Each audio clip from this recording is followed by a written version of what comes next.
Welcome to Christianity with an Edge with Scotty Rokley. Exploring Christianity at the cutting edge.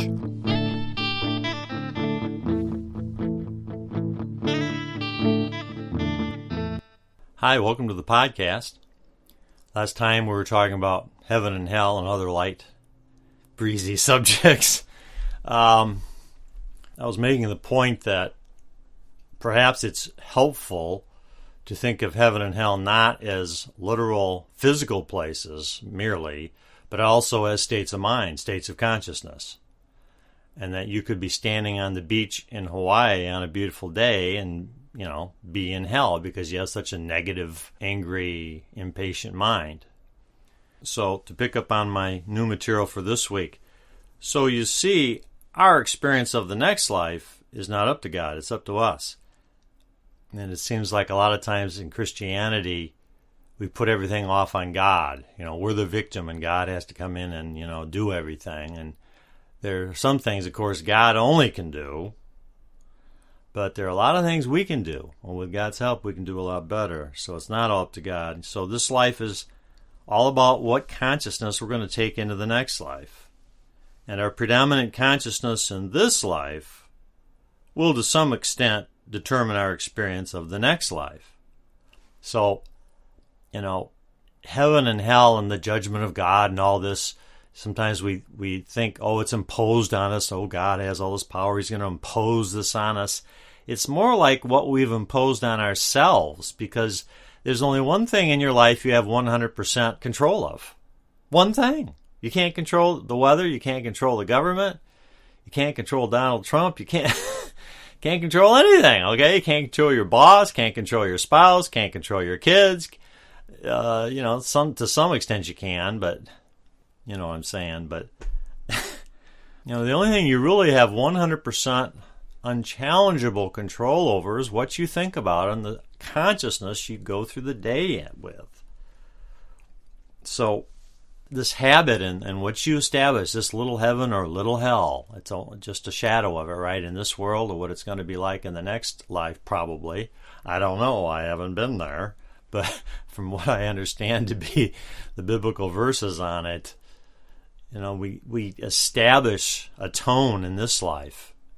And perhaps that tone gets carried on in the next life. So if we have a negative tone here, that's going to, while we're standing on the beach in Hawaii, in heaven, we're going to be negative and gripey and complain. Oh, it's so hot. And oh, it's too windy. And all these tourists traipsing all over the place. And I can't go in the water because there's sharks. And, you can just go on and on, standing in paradise, right? So if you live in Hawaii, you probably think, well, Hawaii's not paradise. But if you live in Michigan, like I have most of my life, you would say that Hawaii is paradise. The beach in Hawaii is paradise. Believe me. Okay, this is 20th of May as I'm recording this, and it's still very wintry. Very cold outside. Very cold. Okay. But, even though I say that, our consciousness in this life is going to some extent, define our experience of the next life, I also believe in a very loving and forgiving God. That's the great thing, the great message of Jesus and Paul's main message. Paul's main message wasn't about a judgment, wrathful God, but about a graceful God, a God full of grace, who's not keeping score, he's not counting. Okay? Humans love to count, but God really doesn't. I've covered this many times in my podcast, but I know some of you are picking me up and haven't listened to everything I've done. So, grace will somehow allow us to see our foolish attitudes from this life very clearly later. I believe that. I don't think that growth stops on your physical death.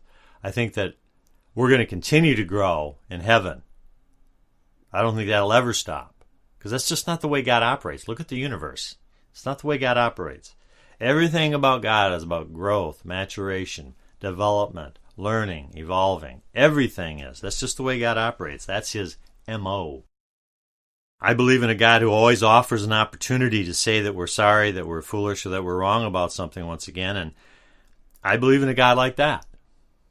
Okay? That's the God I believe in. And later on I'm going to go into why I believe that. Should have time in this podcast to get into that. So even if we had extremely unhealthy attitudes in this life, I believe there's always hope and there's always a chance to grow and change. I don't know how that works. Nobody does. But I believe in a God not only of second chances, but a third chance, a fourth chance, infinite chances. See, there's no limit to God's grace. There just isn't. So I don't know how that all works. You don't either. Some of you think you do, but you don't, because there's this aspect of God that we don't understand everything about God. So anyway, okay, next heading where we're going to head here, okay, a little new territory. My wife's here today with me. She is not able to attend, but say hello. Hello. Yes, she's looking very radiant here and beautiful. Now, it's interesting to see that a lot of folks don't go about the task of interpreting the Bible like Jesus did. You know, we often say that, well, what's your goal in life? And a lot of sincere Christians, and I'm one of them, would say, well, I want to be God-like. I want to be Christ-like in my thoughts, my words, my behavior, my consciousness, my attitudes, however you want to say it, right? I want to act like God. I want to think like God. I want to talk like God, as represented, through the greatest revelation, I believe, is through Jesus the Christ. But, if we're truly to be Christ-like, I'm going to posit here that we must interpret the Bible the way that Jesus Christ interpreted the Bible. Does that make sense?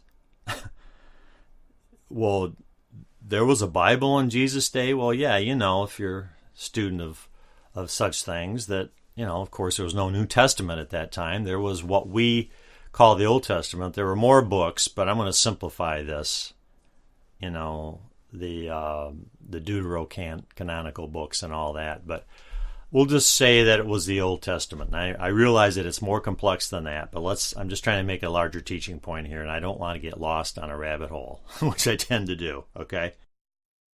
Now, the only Bible Jesus had access to is what we roughly, generally, I'm saying, we'll call the Old Testament.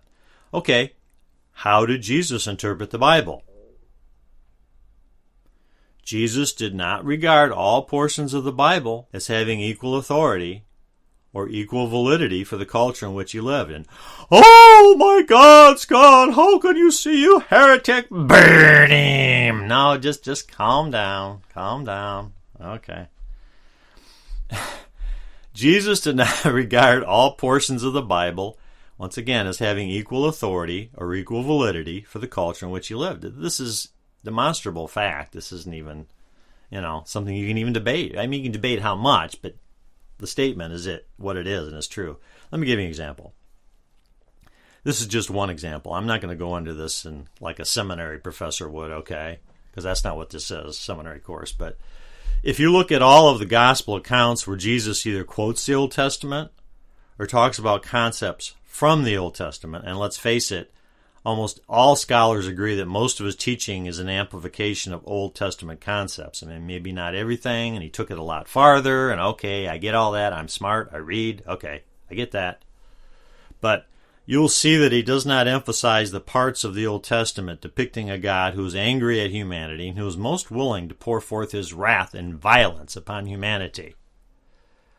Jesus did not present that kind of a God. You got to get this. And the other thing you got to get, I'll try to be charitable the way I say this, is that there are a lot, let me say that again, there are a lot of Old Testament scriptures where God is angry and wrathful and is pouring forth violence on the creation, on the humanity that he created. Okay? Well, Scott, that's not true. Oh, really? God created a world and then had all this animal and plant life and then killed all of it except what was in the ark. That's just one example. And there's lots of others. I don't even want to focus on that, but do you get the idea? Okay? But Jesus doesn't spend his time, you guys better shape up or God's going to kill you all. That isn't the way Jesus operated. He didn't focus on passages like that. He ignored them. Pretty much. Okay? Now, well, how did Jesus view God? How did Jesus picture God? I always point to the epitome of Jesus Christ's teaching about God, and that is in the parable, the so-called parable of the prodigal son. Which, as you know, if you listen to me at all, and when I've talked about that parable, that's not what that parable is about at all. It doesn't focus on the prodigal son. It focuses on this incredibly wonderful, forgiving father and the really religious, mean, sermonizing older brother. That's what the parable's about. It's not about the prodigal son, really. Okay? It's especially about this forgiving, loving, patient, kind, friendly, relationship-building father who is eager to forgive and forget his son's horrible treatment of him. My gosh, this son did horrible, mean, despicable things to his father. If you study that out, which I'm not going to have done that in other contexts. Basically he said to his father, I wish you were dead. Give me the money. You old jerk. It's basically what he did. And this father is so eager to forgive and forget this. And the father seems to be mostly interested in just having a party with his son and having a good time with his lost son at his side and just rejoicing that he's found his son again. The father doesn't seem to be very interested in preaching sermons at his son about all the rules he broke. The father doesn't even bring that up. If your son did that to you, if your closest friend did that to you, wouldn't you do a little preaching at them? Do you see how Jesus is presenting a much different picture of God than one who is so pissed off at humanity or whatever he called them and just wiped everything out with a flood and killed all the animals, ruined the environment? Okay? Do you see a little different emphasis there from Jesus? A little difference in those two gods there? Okay? Now, the God Jesus believed in was not into rules. You got to get that about this parable. God was into relationships. And when the relationship was restored, he forgets all about all the evil the son did to him. He forgets about it. But, of course, the elder son doesn't forget about it. See, the elder son is the religious person. And the worst type of organized religious person because, this elder son is preaching a sermon to the father about, this son of yours broke all the rules. What's wrong with him? He's a jerk. Why would you have anything to do with him? So religion's into the rules, judgment, condemnation, damnation, hell, if you will. That's what the older son would do to this younger brother. And the real God that Jesus shows us in the parable is not into any of that. He's about forgiveness and let's have a party and have a good one. The father invites the religious person into the party so he'd lighten up a little bit and start enjoying his life for a change. But the religious person says, no, I want to be miserable and I want to be right. Well, he was miserable, but he wasn't right. So Jesus says here that organized religion has missed the point that God is trying to make in religion. Okay. It's horribly misrepresenting God's nature. Did you see that? Wow. And, if you have read the Old Testament, studied it, or just, passively listened to sermons about it, you realize there are flashes of great and lofty insight sprinkled all through the Old Testament. The Old Testament isn't all about an angry, pissed off God who always wants to wipe everyone out. That's not at all. That's a caricature. That's not what, that's a major emphasis in the early part of it, at least. But when you get to the prophets, especially, you get another side of God, which is, the prophets basically, here's the summary, the Cliff Notes summary of the prophets. God says to Israel, you've been unfaithful, you've been a prostitute, you prostituted yourselves to other gods, you've blown me off, you haven't done what I wanted to do, you've ignored our relationship, you basically don't want anything to do with me, you say you do, but you really don't. But you know what? You're my children, and I forgive you, and we're going to move on. That's the message of the prophets. Did you hear that? Okay. This is about judgment of God that wants to restore the relationship, not the judgment of God that wants to execute violence and retribution on people who don't keep the rules. Totally different emphasis, right? You see these great and lofty insights sprinkled all through the Old Testament. And, it's these high points in Old Testament thought that that seems to be what he wanted to talk about, right? Now, Jesus wanted to explain to people that God's nature, what's God like? Well, God is a God of forgiveness, love, patience, kindness. God wanted to build an intimate relationship, even friendship, with his children. So, if you've listened to any of my stuff, I keep talking about, my main and almost only spiritual practice. I won't say only, but the main thing I do is practicing the presence of God. And that is, I talk to God about what I'm going through throughout the day when I can remember.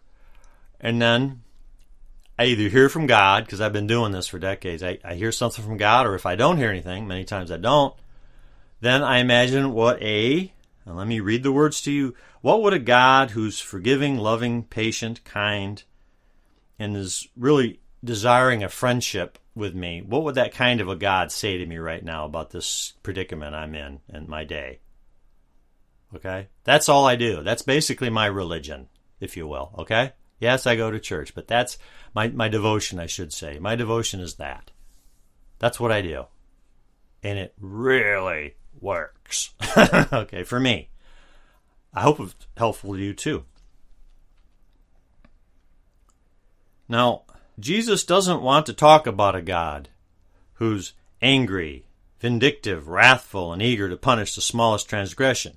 In Jesus' teachings, to be fair, he does have, some teaching about the fact that, you guys don't want to come into my banquet, that parable. You guys don't want to come in. Well, you ain't going to come, But it was more about their decision than God shutting them out. They didn't want to come to the banquet. So God says, fine, you don't want to come to the banquet? You ain't coming in. Okay, so God basically is saying that to people. You don't want anything to do with me? Okay, I'll give you what you want. I don't think it's a good decision, but if that's what you want to do, that's kind of the way God is. Now, the Apostle Paul does the same thing. Now, how did the Apostle Paul interpret the Bible? Once again, he wrote a lot of the books of the New Testament, of course, but how did he interpret the only Bible he had, which was the Old Testament, okay? Roughly speaking, okay? Now, there's nobody better trained in the law of the Old Testament than Paul, and few people as observant of these laws as Paul describes himself. Yet he ends up telling us in his letters that all this learning, and he says, is all a pile of rubbish. Compared with having a relationship with Jesus Christ and the wonderful, loving, forgiving God that Jesus graciously told him about. Now, Paul does talk about the wrath of God, as you know. It's definitely there in his teaching in several places in his letters. The way I handle that is, he was a man of the first century. He was raised as a Jew, very law-oriented in his raising. There was no grace much in his raising, from what I can gather, but, he was born and raised in a culture that very much viewed God as the ultimate policeman, who was all about enforcing rules, Officer God. Okay, I just tripped 20 minutes here, and this is before editing, so I'll edit down just a little bit shorter. So I would like you just to picture God as every positive, wonderful quality you can imagine. And as you're going about your day, maybe you need a little input, just talk to God. And as you do this, if you hear from God, fine. If you don't hear the Spirit talking to you, just imagine what a positive God, loving, peaceful, forgiving, generous, kind, all these words. Okay, what would that type of a person say to you right now? And you can develop this friendship with God. And that's the way I do it, and I think it will help you too. Give it a try. I wish you friendship with God this week. Amen. Bye-bye.